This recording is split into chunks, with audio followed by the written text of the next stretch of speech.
Olá, boa noite, tudo bem? Estamos aqui em mais uma terça-feira. Hoje a gente vai ter uma pessoa incrível que é Lucilene. Lucilene, na verdade, é uma guardiã, né, das cantigas, dos brincos, né, dos acalantos, né? Então, Lucilene é uma pessoa muito querida, né? Mestre e doutoranda em música da Unicamp, né? Lucilene é também pesquisadora do Instituto de Etnomusicologia. Oi, Cristina, tudo bom? Da Universidade de Lisboa, né? Ela também é membro do Conselho Diretivo do Grupo de Estudo de Música, né, e Dança da América Latina e do Caribe, né?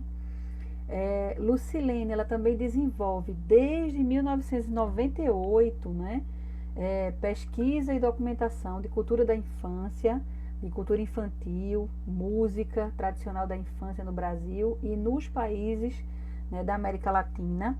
Então, é por isso que a gente diz que Lucilene é uma guardiã, né, disso. Oi, Lucilene, tudo bom? Estou falando aqui um pouco quem é essa pessoa incrível que é Lucilene. Estou mandando a sua. E ela coordena o Centro de Estudos e Irradiação da Cultura Infantil, tá? E o Centro de Formação de Educadores Brincantes da OCA, né? Escola Cultural. Ela representa, na verdade, em São Paulo. Oi, Lucilene, tudo bom? A Casa das Cinco Pedrinhas, né? Entrei pela Cinco Pedrinhas. Tudo bem? Tudo bom? Como você tá? Tudo bem também. Essa Tudo, tá um pouquinho escuro, quer que põe um pouquinho mais de luz? tudo Tá bom. jóia? Tudo bom, e você? Tudo Prazer, boa noite para bem. todo mundo. Já entrou um bocado de gente aqui, tem uns que já acenaram e tudo para você, viu? É com Ah, muita obrigada. alegria e satisfação que a gente te recebe hoje, né? Para ouvir uma guardiã, né? Das músicas da cultura da infância. Isso é muito importante para a gente, né? Isso, prazer é meu estar aqui também. E aí, esse repertório das brincadeiras da infância, a gente observa essa linguagem poética, né? Em que a rima é muito presente. E que poesia é essa inventada para as crianças? Pelas crianças, na verdade, né? Então, o que eu venho observando ao longo, né, desses anos todos, acompanhando criança, e a criança que eu fui, na verdade, quando eu falo desse brinquedo palavra, a gente tem um universo vocabular aí da infância que é essa invenção com a palavra. O que eu percebo é que a rima, né, é como se fosse eles vão experimentando, jogando essa rima, brincando com essa palavra, no sentido de, de encontrar essa poética, a métrica. O que eu sempre coloco é que a cultura da infância, as brincadeiras, você tem um repertório com música e outro repertório sem música, né? Mas mesmo esse repertório que a gente não tem, por exemplo, uma melodia marcada, nem um ritmo marcado, existe uma musicalidade. E o que eu vejo no brinquedo palavra é o brinquedo com essa musicalidade, que tem muita relação com a musicalidade da nossa voz falada. Né? A gente não fala, por exemplo, numa tonalidade única. A nossa voz tem um desenho. E, então, a música né, desse repertório mais vocabular e mais ritmado das crianças tem muito a ver com essa música da voz falada. Né? Para mim, a rima é uma brincadeira. Eu vejo os meus alunos, eu trabalho, né, da educação infantil até a adolescência, eu vejo, por exemplo, os meus alunos da educação infantil, o quanto que eles ficam brincando com essas rimas, buscando rima com o nome deles, rimas com as palavras que eles, né, repetem ao longo do dia a dia. Então, e a criança a fala da criança é poética, né? Porque a criança tem uma leveza, né? e uma sinceridade naquilo que ela diz, que faz com que o que elas falem, tudo que elas falem vire poesia, né? Porque eles estão descobrindo o mundo, descobrindo as palavras. Então, às vezes, a gente vê como é que eles experimentam, né? E essa experiência, para mim, se transforma em poesia. E é esse cotidiano que está, né, na vida deles, que é recitado em prosa e verso, e faz parte dessa brincadeira com a palavra, né? Tem aqui um monte de gente, Jabutena. É sempre ótimo escutar a Lucilene. Boa noite. Histórias e versos aqui que colocou, eu não sei quem é a pessoa, mas o perfil é esse, né? Uhum. E realmente é muito bom quando a gente escuta muito, né, essa sua fala de apropriação da infância, de autonomia da infância e do respeito, né, a essas crianças pequenininhas e principalmente as pequenininhas, né, que eu acho muito bonito quando você fala dos acalantos, do acolhimento, né, dos brincos, da brincadeira, quando você diz, olha, acalanto é para ninar, né, para a criança dormir, e aí vem o brinco para sacudir a criança, né, eu acho muito bacana, né? A gente está sempre tratando isso, principalmente quando a gente está nesse momento de pandemia, que a gente precisa, né, desse aconchego, não é verdade? É. E aí, que tipos de conteúdos e textos, né, dessas brincadeiras da tradição da infância, né, esses textos trazem? Então, a cultura da infância, ela não é composta só pelo repertório da infância. Quando a gente fala dos acalantos e dos brincos, quem canta acalanto e brinco são os adultos, né? Mãe e pai. E então essa música dos acalantos, esse texto dos acalantos, faz parte do repertório do adulto, né? Então traz muitas vezes o medo, traz a realidade né, que vive, os lamentos. E aí a gente vê também um retrato muito grande da cultura popular, quer dizer, a gente vê muitos dos textos e das melodias e desse repertório da cultura popular, também do adulto, retratada nessa música da infância. Então, eu já encontrei, por exemplo, muitos sambas de roda que são brincados por criança como brincadeiras de roda e da infância. Quer dizer, a criança também vai se apropriando desse repertório do adulto.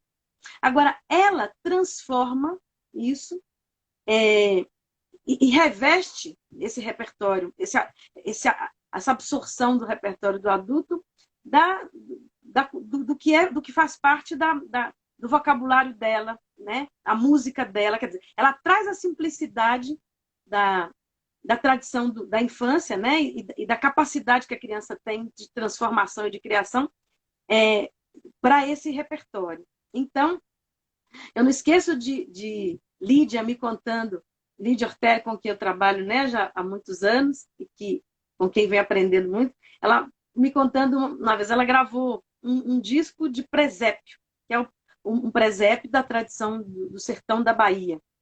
Então, tem uma cantiga que diz, você vai, Deus menino na Lapa está, Deus menino na Lapa está, garrafa de vinho docinho de araçá, garrafa de vinho docinho de araçá. Você vai, eu também vou, você vai, eu também vou, você vai pra Lapinha, vai ver meu amor, você vai pra Lapinha, vai ver meu amor.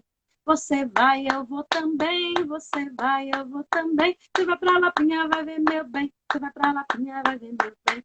E aí uma criança de 5 anos chega para ela um dia e pergunta, fala com ela, Lídia, vamos cantar o Tom Bombô? Aí Lídia falou, mas o que é o Tom Bombô, né? Você vai o Tom Bombô, você vai o Tom Bombô, você vai para a Lapinha, vai ver meu amor. Quer dizer, eu também vou virou um Tom Bombô.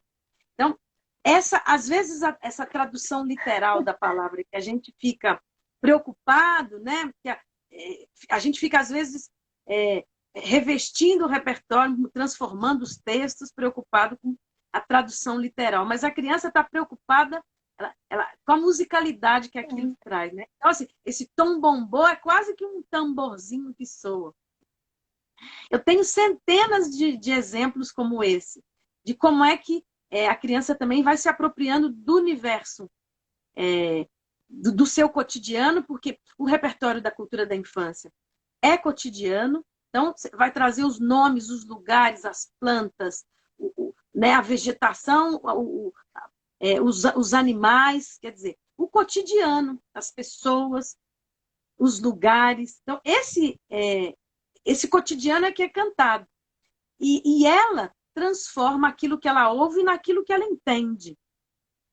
Então, é muito interessante. Eu vejo o quanto, por exemplo, nesse repertório também, a gente encontra muitas palavras que são intraduzíveis, porque eles ouvem e a gente vê muitas corruptelas de outras línguas. Ouve, entende aquilo que ela entende, é o que ela reproduz e aquilo que fica e vai passando de uma criança para outra, né? Então, eu acho que esse brincar com a palavra mesmo, reproduzir aquilo que eu tenho e transformar aquilo. Por isso que eu falo que a cultura da infância é muito contemporânea. A gente acha que a gente fala cultura tradicional da infância. Você tem um quê de tradicional que é esse corpo, né, que vem passando de uma geração para outra, quer dizer, tem uma característica que é comum e que vai de uma geração para outra, mas é também muito contemporânea porque ela vai se transformando. Cada geração, né, a gente vê o repertório das gerações se transformando ao longo do tempo, né? Mas a criatividade, a espontaneidade, a leveza, a poética, eu acho que ela não se perde, porque é inerente à criança, né? Tem muita gente aqui que está colocando, eu sou de Timbaúba, não sei o que estão todas aqui presentes muito ansiosas, esperando o encontro com você, viu? Uhum. E Tem me uma que diz, colocou para as crianças, quanto mais simples, melhor, né? E, na verdade, o que a criança faz é o que cabe no corpo dela, na língua dela. Então, quando a gente observa o repertório das brincadeiras, ele vai se transformando, quer dizer, existe um número grande de tipos de brincadeiras diferentes.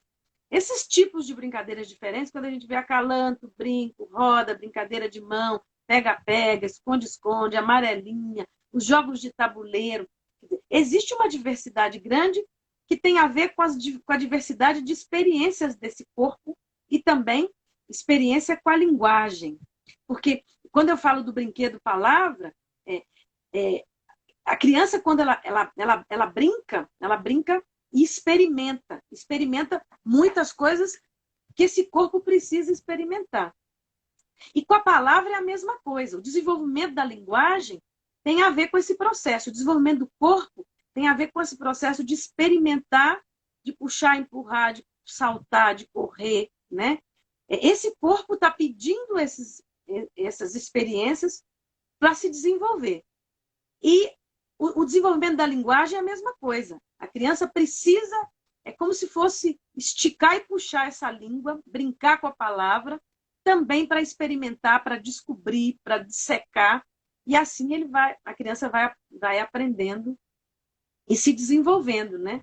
Desenvolvendo corporalmente, psicologicamente e desenvolvendo a linguagem. Então, brincar é isso, é experimentar.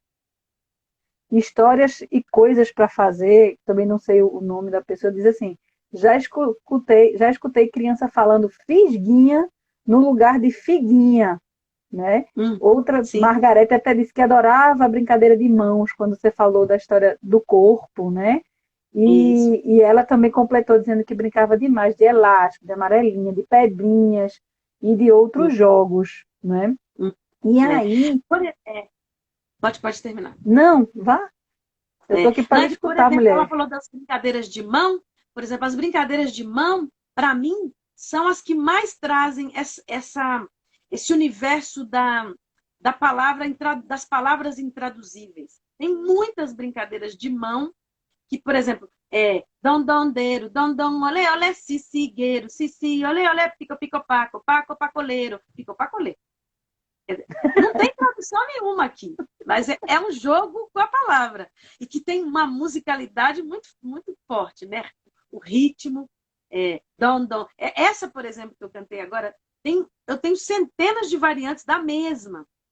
E, então, quer dizer, ela vai ultrapassando, como se fosse um telefone sem fio, e a gente encontra no Brasil inteiro, às vezes, a mesma brincadeira, com textos diferentes. Então, as brincadeiras de mão, eu também adoro as brincadeiras de mão. E é um dos repertórios hoje que a gente tem em maior quantidade, que são as brincadeiras de mão.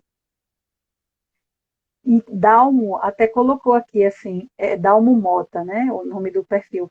Muito inspirador esse conceito. Palavra é brinquedo para criança, né? Quando você estava. É. Uhum. O Dalmo é do Rio. Tudo bom, Dalmo? Para mim, é um brinquedo. Que ela experimenta da mesma forma que ela experimenta, né, corporalmente, né, quando ela tá aprendendo com esse corpo e ela precisa brincar para descobrir esse corpo e para que assim a brincadeira o grande barato da brincadeira é o desafio que ela traz. Então, por isso a necessidade de repetição. Então, a criança quando descobre uma possibilidade de brincadeira, ela repete, repete, repete, repete, até que ela passe para um outro nível. E com a palavra é a mesma coisa. Repete, repete, repete, repete, repete, até que você se apropria daquela linguagem e vai para outro lugar. Né? Então, para mim, é o mesmo conceito de corpo e palavra. Teve até uma pessoa que pediu para você, se puder repetir o nome do termo que é utilizado nessas brincadeiras que não tem tradução, né? Aquela como você estava falando das brincadeiras, né? Por exemplo, não, eu falei de um termo que a gente usa que é corruptela. A corruptela, por exemplo, do inglês, corruptela do francês. A gente tem, que o Brasil foi se fazendo, né? Em diálogo com essas culturas todas. Então, o Brasil já foi francês. Né? Houve um tempo em que o Brasil, como a Europa, repetia a cultura francesa. Né? Houve um momento em que a cultura inglesa também fez parte, né, do nosso processo de desenvolvimento, no período, por exemplo, da Revolução Industrial. Então, todas essas culturas afetaram as nossas. E a televisão hoje é também um lugar que vem trazendo outras culturas para a nossa cultura.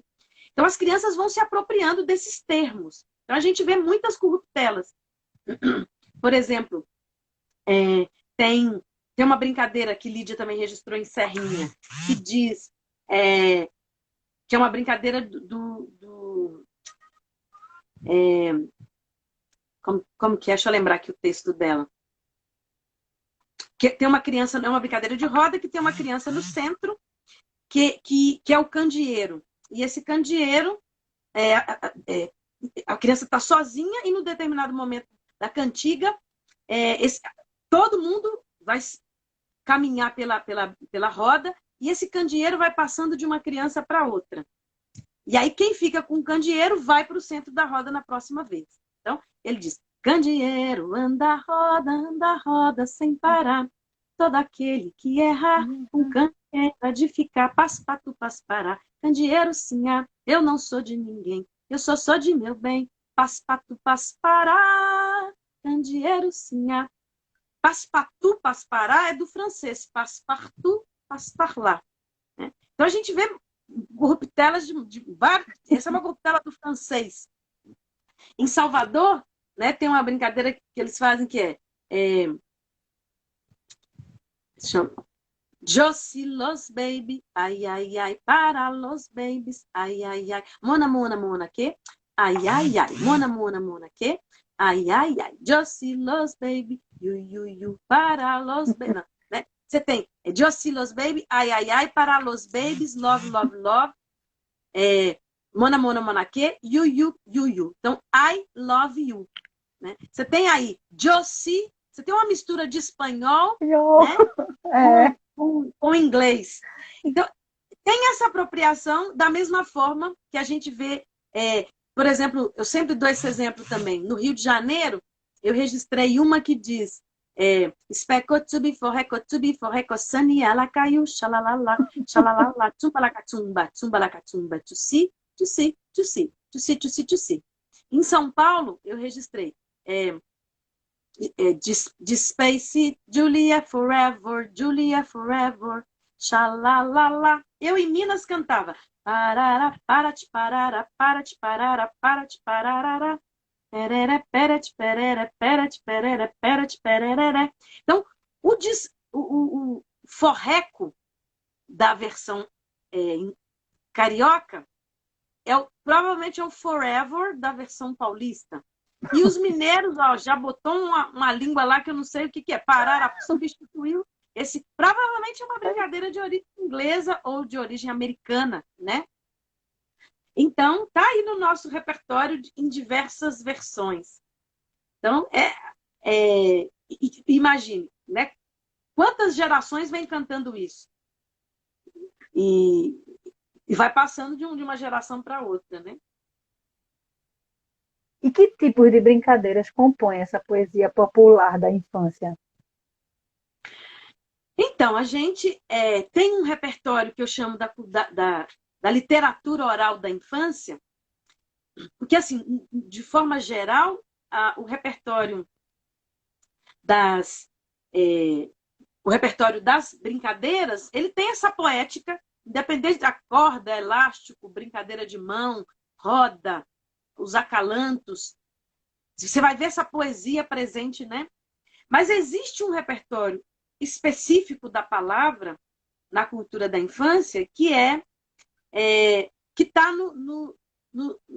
nas quadrinhas, no repertório dos adivinhas, no repertório dos trava-línguas e das parlendas. Então, é um repertório muito especificamente da palavra e que tem o ritmo como elemento principal. É tudo muito ritmado.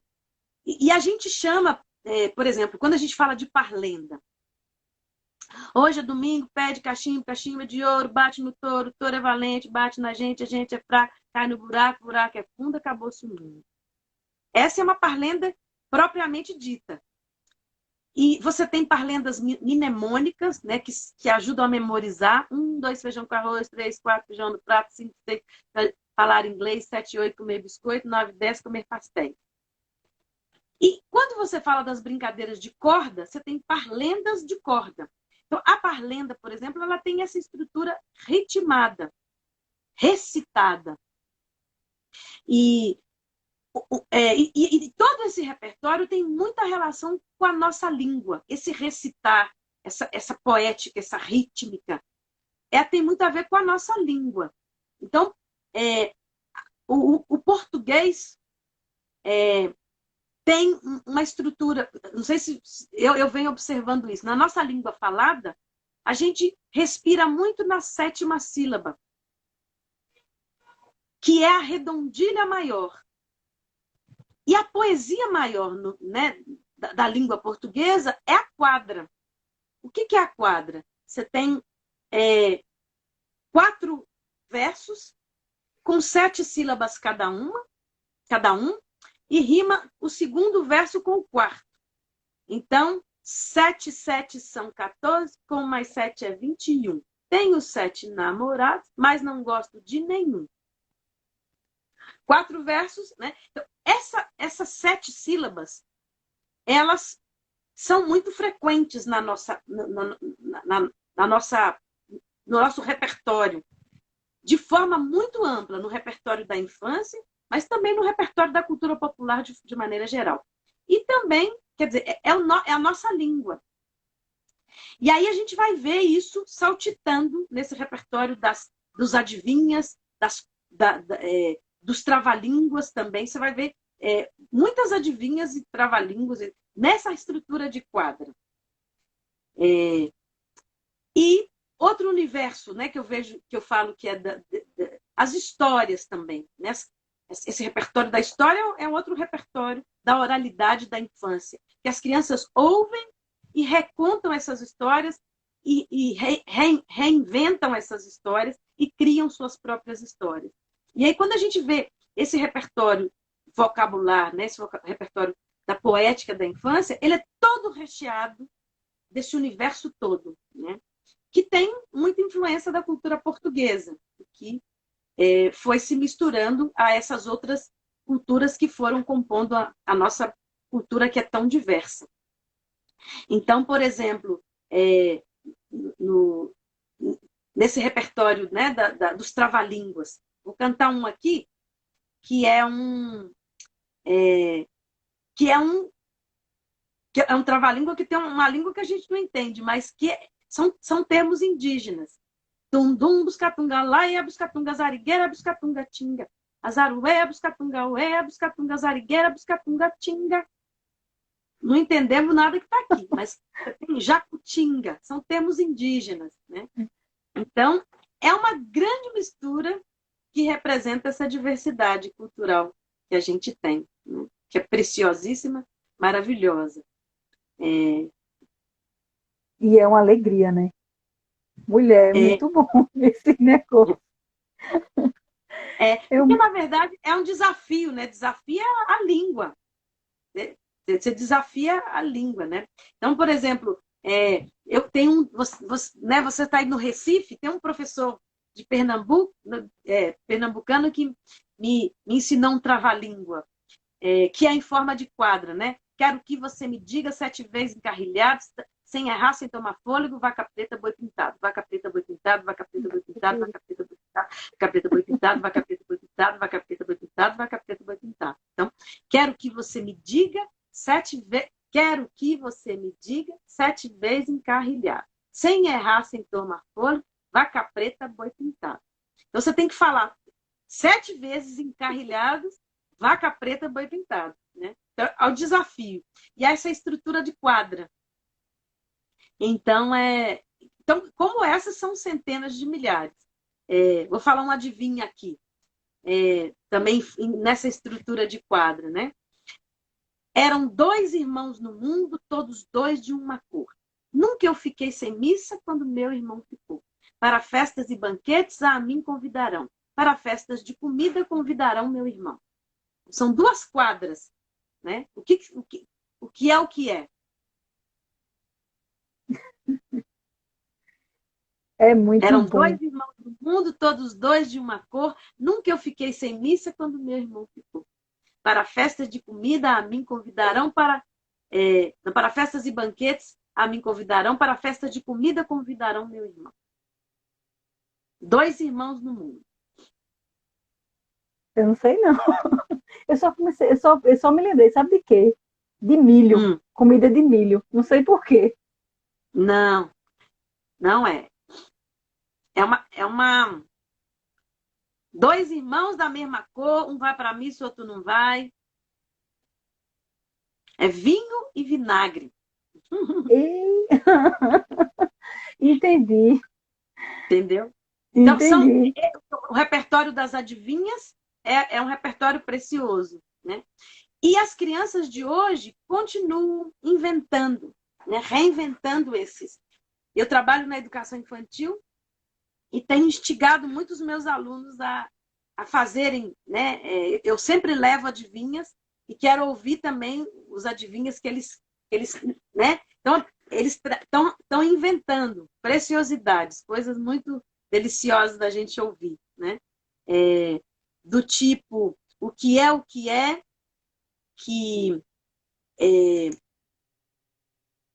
que é humano, mas a gente não entende. Você dá uma aluninha minha de 6 anos.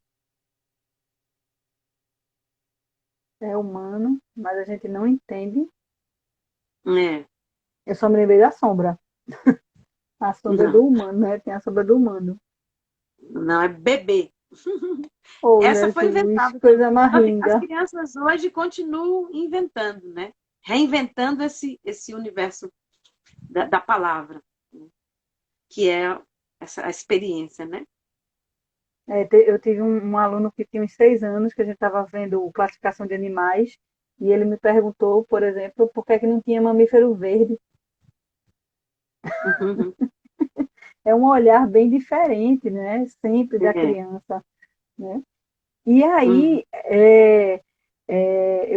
tem muita gente aqui fazendo, não estou conseguindo dar conta de todos os comentários, Vamos ver as perguntas delas, é legal isso, né? não é? Tem- E É, super. deixa eu ver aqui. Para quem entender sempre, bom é aproveitar a brincadeira. A Margarete está colocando aqui. E ela colocou que tem Isso, o monstro branco que tem tromba preta e monstro preto tem tromba branca. Que é de Eva ah, que Furnari, legal né? isso. Uhum. Tem os clássicos, né? Que anda com os pés na cabeça, né? Que é piolho, né? Tem muita gente dizendo que ama, né? E aí Dalmo colocou uma outra pergunta. Precisamos trazer para a escola de maneira mais efetiva e usar especialmente para os anos iniciais essa forma de construção de saber e apropriação da palavra, que é natural da criança. Não é que não acha isso, Lu, né? Ele está perguntando. É, Você acha é, também, Lu? com certeza. Existe, por exemplo, essa pessoa que citou um exemplo, né, Uhum. da- desse trava-língua. Existe um repertório que eu chamo de canônico. O que é esse repertório canônico? É um repertório que todo mundo sabe no Brasil. Então, quando você olha nos adivinhas, tem sempre aqueles cai em pé e corre deitado, né? Tem coroa, mas não é rei. Esse o país inteiro sabe. Quando a gente olha para as brincadeiras de mão, tem, né? Algumas que todo mundo sabe, adoletar, né? A roda, atirei o pau no gato. Existe talvez perto de 60 brincadeiras do repertório da infância, e que aí a gente vai concluir também esse repertório da palavra, que é canônico, que todo mundo sabe. E aí a gente, às vezes, fica preso a esse repertório canônico. Gente, é uma infinidade tão grande de repertório que a gente tem, né, pelo Brasil afora. Eu, por exemplo, tomei o trabalho de registrar o repertório da minha mãe. O repertório da minha mãe chega perto de 100 brincadeiras. Quando eu pego o repertório da minha infância, também chego perto de 100. Então, existe uma amplitude, né, muito grande de repertório e também muitas coisas que já foram publicadas em outros tempos e que a gente, por exemplo, tem um livro muito interessante que eu gosto muito, que chama Parlenda Riqueza Folclórica. É um livro que foi publicado na década de 80 e a pesquisadora é Jaqueline Hilling, que é um estudo muito, muito precioso sobre esse repertório da palavra na cultura da infância. Né? Então, o Veríssimo de Mello também, num livro chamado Folclore Infantil, ele tem um estudo das adivinhas com muitos exemplos. Então, é muito legal a gente sair desse universo do senso comum, que todo mundo sabe. E, para mim, o que para mim é mais delicioso é ouvir o que eles estão inventando agora. Eu tenho uma coleção de coisas maravilhosas que os meus alunos estão inventando hoje. Eu, por exemplo, tenho um grupo, faço na OCA, né, um projeto que eu coordeno já há 17 anos, eu tenho um trabalho com acompanhamento escolar. E aí a gente estudando matemática. Então, meus alunos, a minha aluna chamada Isabelle, hoje já é uma moça, mas estudando matemática a gente começou a inventar adivinha, né? Por exemplo, eram dois patos no lago somando 11 com 11. Dois times de futebol, quando ganham, levam bronze. Que número que é esse? Cortou um pouquinho para mim, Lucilene. Eu sei que eu vi que eram 11, depois tinha bronze, eu não consegui Dois ouvir patos tudo. no lago Hum, somando 11 com 11. Dois times de futebol, quando ganham, levam bronze. dois passos. Dois Matemática patos no foi? lago. Hã? Matemática, É, somando 11 22, com 11. 33, 22. né? Vinte e Não, dois, dois patos do lago somando 11 com 11. vinte e Dois dois, times de futebol quando ganham, levam bronze. Isso foi inventado por criança. Então, essa escuta também daquilo que eles estão reinventando agora é muito precioso. A gente ouvir e trazer para, né, a prática com eles, né?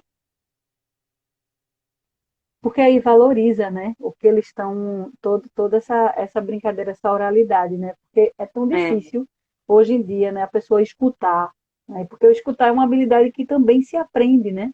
E acho que a gente tem, de certa forma, a gente tem perdido um pouco essa habilidade de limpar a cabeça para poder escutar o outro de fato, né? E aí, qual é a relação desse brincar com a palavra e esse desenvolvimento da linguagem na infância? é o que eu coloquei, né? Quer dizer, essa experiência é que vai me levar a novas descobertas e vai me instigar quando eu coloquei, né? Que essa escuta ela vai instigar a criança a buscar, a experimentar e buscar outras formas. Eu tinha um aluno que ele estava no processo de alfabetização, né? Então, o processo, né, com 6 anos, e muito curioso com a palavra. Então, cada dia, ele trazia uma palavra nova que ele tinha conseguido escrever. Então, ele ficava medindo a quantidade de sílabas, a quantidade de letras. Quer dizer, virar a palavra do avesso e tentar descobrir o que, é que ela tem. E aí eu ficava. E esse instigar que, quer dizer, quando eu ouço o que eles têm para me contar, eu estou instigando-os a buscarem mais coisas para me contar, né? Então, essa curiosidade, minha curiosidade, os leva a também serem mais curiosos e buscarem mais coisas para compartilhar no grupo. Então, esse meu aluno, por exemplo, cada dia ele vinha com uma palavra nova. Um dia, ele falou para mim, Lu, eu tenho uma palavra bem grande. Papel higiênico. Então, ele já tinha descoberto como é que escrevia papel. E ele tinha um irmãozinho que chamava Nico. Então, ele escreveu assim, papel, G de gato e Nico. Papel gênico. Né? Olha, dizer que não é, quer dizer, olha que incrível esse processo dele de descoberta, né? No processo de alfabetização dele. Então, quando a criança começa a balbuciar, ela já está experimentando sons e ela vai crescendo e ela continua experimentando esses sons. E esses sons vão virando palavras e vão virando, né? E essa musicalidade desse repertório vai dando o tom dessa palavra que vai depois se transformando em frases e até o Piaget já dizia, né, que o conhecimento ele é construído do concreto para o abstrato.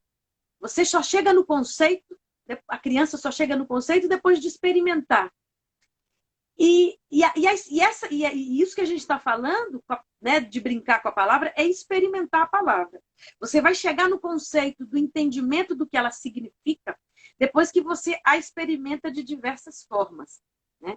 Então, para mim é a mesma coisa. A criança, um dia um aluno também chegou para mim e falou, Lu, eu gostava muito de brincar de pega-pega. Então, eu corria muito e não conseguia pegá-lo. Um dia, eu cheguei para ele e falei assim, mas olha, por que eu não consigo te pegar? Ele falou, Lu, eu tenho um segredo. É o seguinte. Ah, mas eu não vou te contar meu segredo, não, porque senão você vai. Eu nunca mais vou conseguir né? Eu vou conseguir correr de você.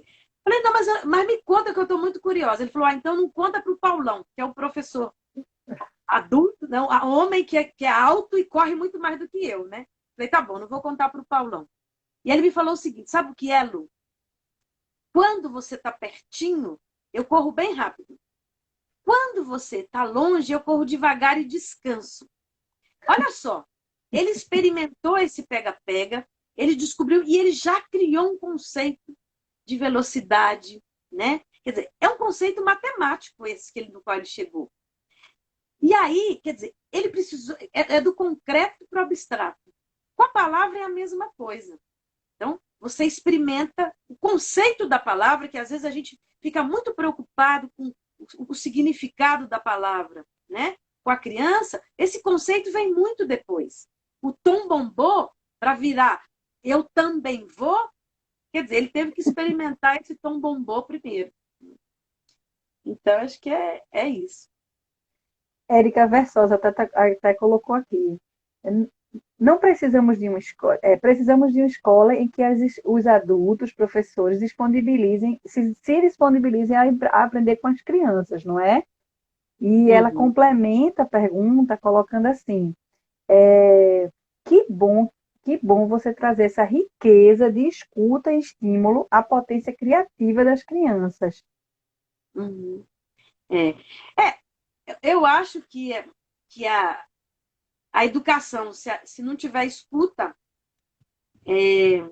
não tem educação. Porque, na verdade, eu vou estar. Né, eu não estou respeitando a forma de aprendizado da criança.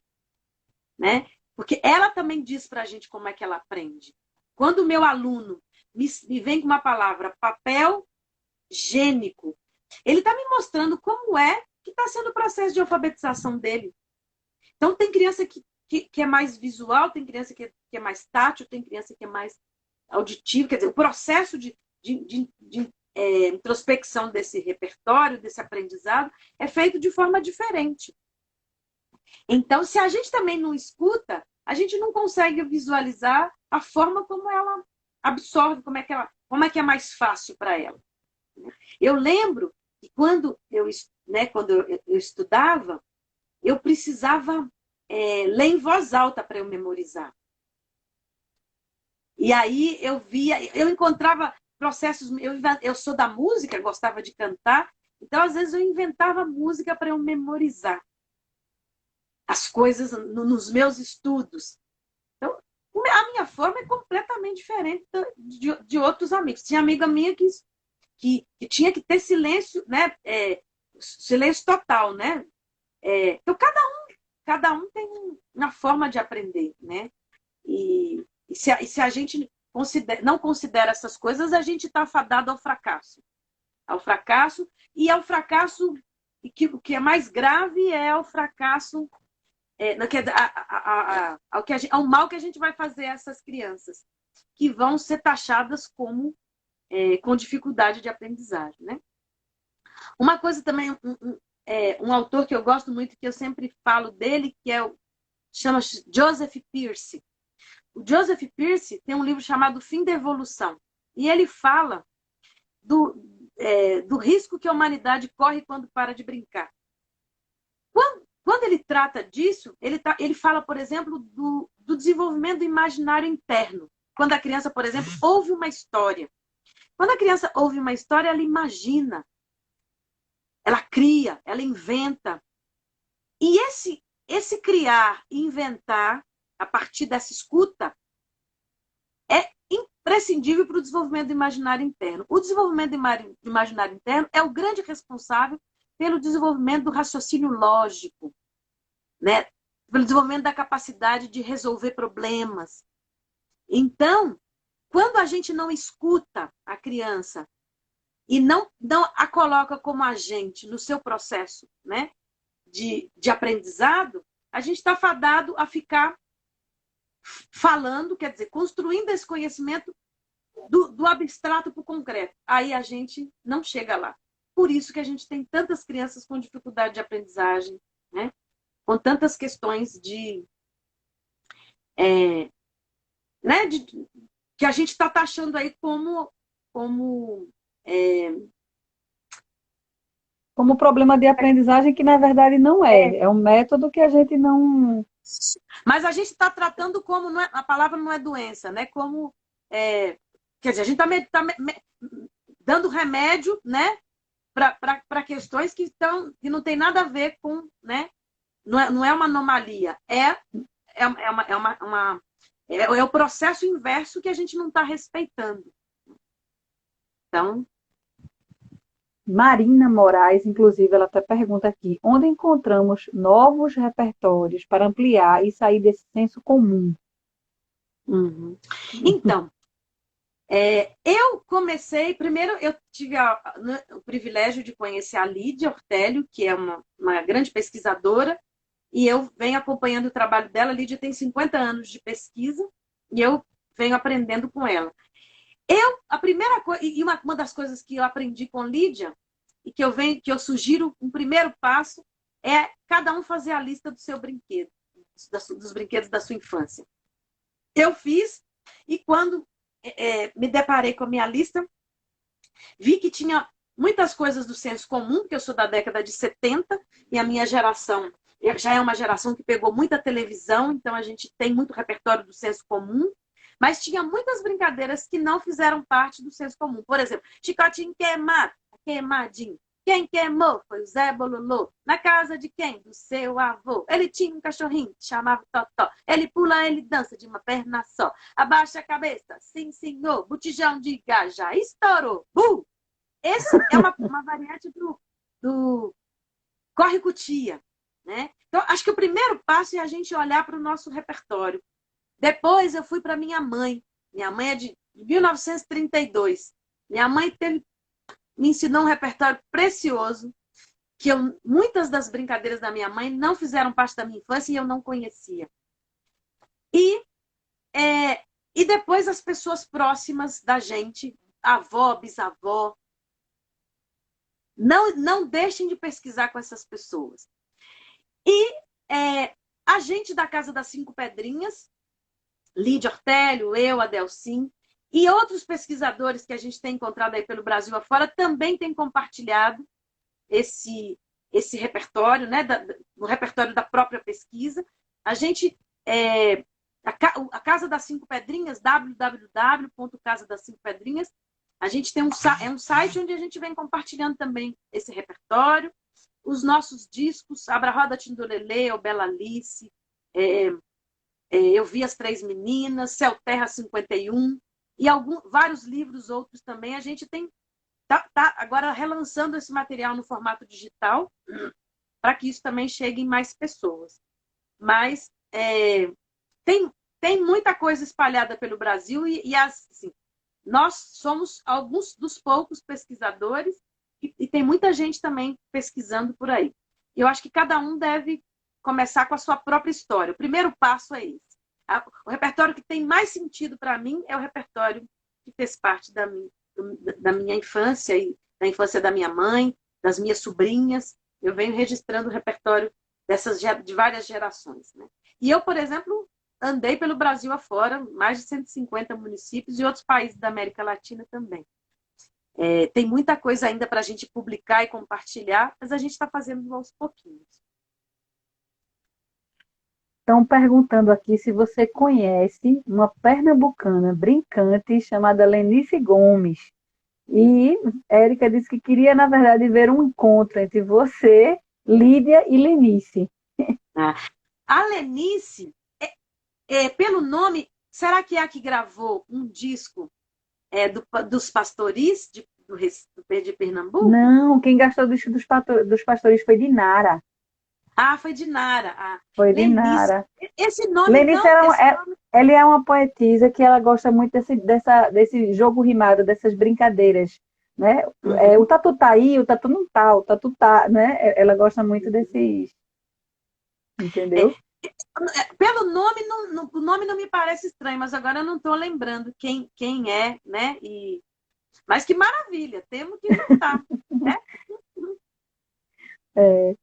E me diga uma coisa. É muito grande, em cada cantinho do Brasil tem gente fazendo, e é muito precioso a gente poder, né, dividir essas maravilhas que a gente está encontrando. Isso.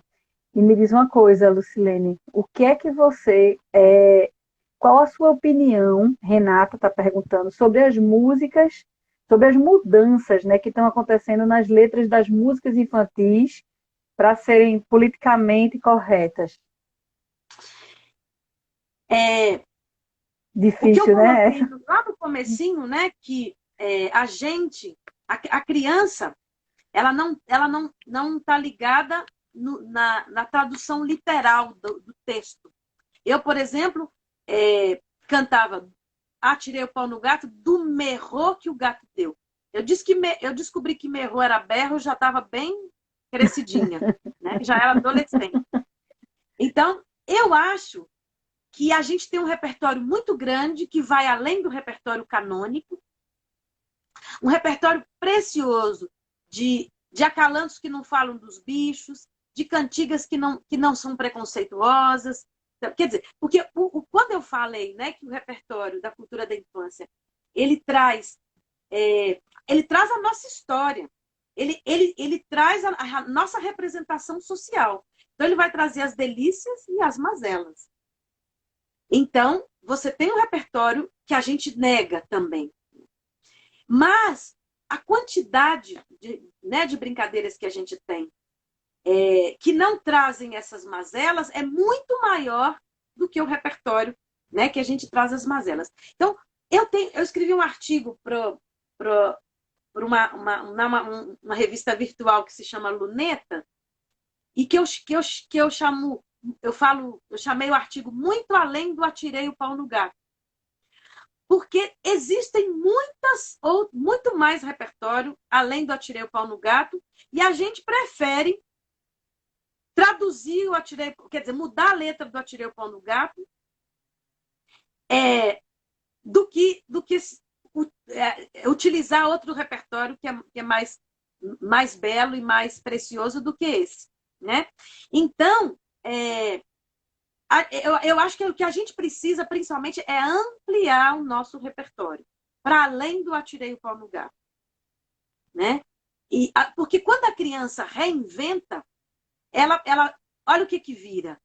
Tom Bombô. Tem uma outra que eu adoro. O Pimponeta, Peta Perruge, minha aluninha de 2 anos e meio cantava borboleta preta, preta perruja, preta. Olha que lindeza. Quando a criança transforma, ela transforma numa coisa muito mais bonita do que é. Agora, quando a gente, adulto, transforma, vira, não atire o pau no gato, porque isso não se faz. Quer dizer, gente, tem poesia nenhuma, nem beleza, nada. Então, ou a gente deixa por conta das crianças transformarem, ou a gente vai encontrar outro repertório, outro. Mas essa transformação, né, que a gente faz em detrimento do politicamente correto, ela perde a beleza toda. Então, o ideal é entrega para as crianças, para eles mudarem. Para pelo menos não perder a poesia, né? Pelo menos não perder a poesia, exatamente. Tem uma pessoa que colocou aqui que brincou demais de elástico, de amarelinha, de pedrinhas, de outros jogos.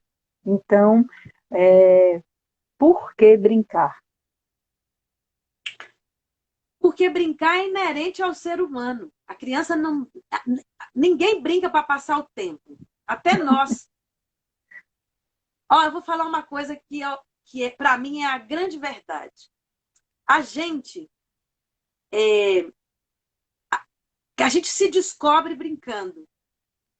E a gente geralmente brinca daquilo que a gente mais gosta.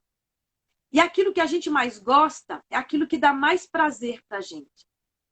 E o que dá mais prazer para a gente, geralmente, quando a gente tem a oportunidade de brincar e de descobrir o que dá mais prazer, é o que a gente vai fazer o resto da vida. Então, o que eu mais gostava de brincar era de fazer coleção, de dar aula para as cadeiras e de cantar. E hoje, eu faço coleção de brincadeiras, eu sou cantora e eu sou professora. São as 3 coisas que eu mais gosto de fazer. E que dão meu sustento e também me dão prazer, porque eu faço com muito prazer tudo isso. E eu faço isso desde que eu nasci. Eu brinco disso, eu continuo brincando. Então, brincar é nos fazer. Então, permitir que a criança brinca é permitir que a criança se descubra.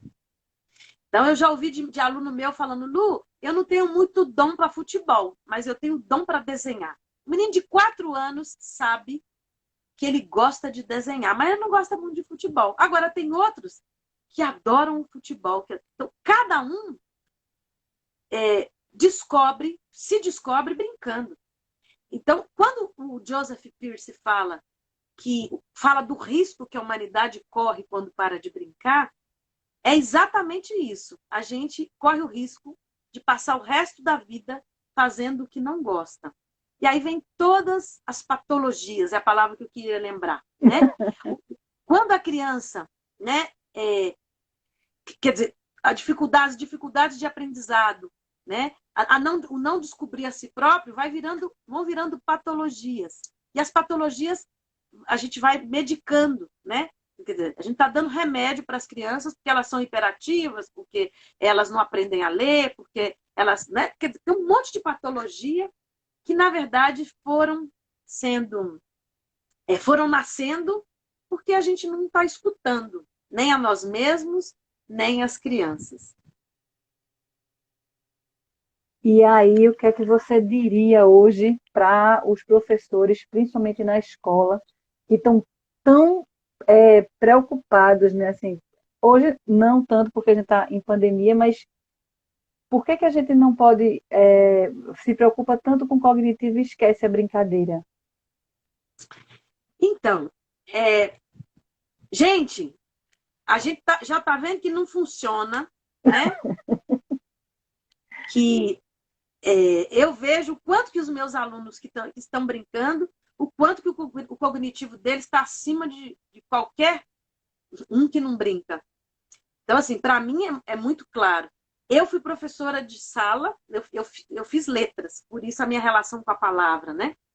E eu fui professora de língua portuguesa e fui professora também polivalente, de terceira série, por exemplo. E eu, na minha sala, eu tinha um cantinho que tinha brinquedo, né? Tinha peão, tinha bolinha de gude, tinha 5 pedrinhas. E era um lugar que as crianças, quando terminavam as atividades, podiam brincar. E eu lembro que eu tinha um respeito tão grande dessas crianças que era uma cumplicidade deles comigo e eu com eles. E eu não esperava a educação física para sair com os meus alunos. Eu brincava na área externa todos os dias. E então, assim, eu conseguia enxergar claramente o que esse brincar proporcionava a essas crianças. Então, gente, não dá para ter 20 minutos de recreio só. Não dá para não brincar. Não dá para brincar só de forma dirigida, porque quando as crianças brincam, elas nos contam muitas coisas sobre elas próprias, os medos, as alegrias, como é que ela aprende, né? A gente descobre muito sobre elas próprias sobre as crianças quando a gente deixa elas brincarem também de forma livre. A gente precisa buscar espaços também onde eles possam correr, onde eles possam, porque é assim que o corpo aprende, é assim que o corpo se exercita. E a gente, né, nesse mundo que é, né, globalizado e que a televisão e a tecnologia vêm também ditando as regras, a gente está perdendo, né, esses espaços de brincar. A gente precisa entender que brincar é corpo. E a criança não precisa... Nos meus estudos, né, estou terminando o meu doutorado, e eu estou estudando exatamente no meu doutorado a transformação do repertório das brincadeiras nas últimas décadas. E uma das coisas que vem acontecendo é o aumento muito grande das brincadeiras de corpo. O repertório, né, das brincadeiras de mão. Esse número está crescendo porque as crianças estão precisando de mais corpo. Não estão pedindo para brincar mais com esse corpo, né? Na comunidade onde eu coordeno, né, esse trabalho na OCA, o maior número de brincadeiras é de corda, de mão, de pega-pega. Olha só, eu registrei mais de 300 brincadeiras aqui. E 50% desse repertório é de brincadeiras de correr, de pular, de saltar.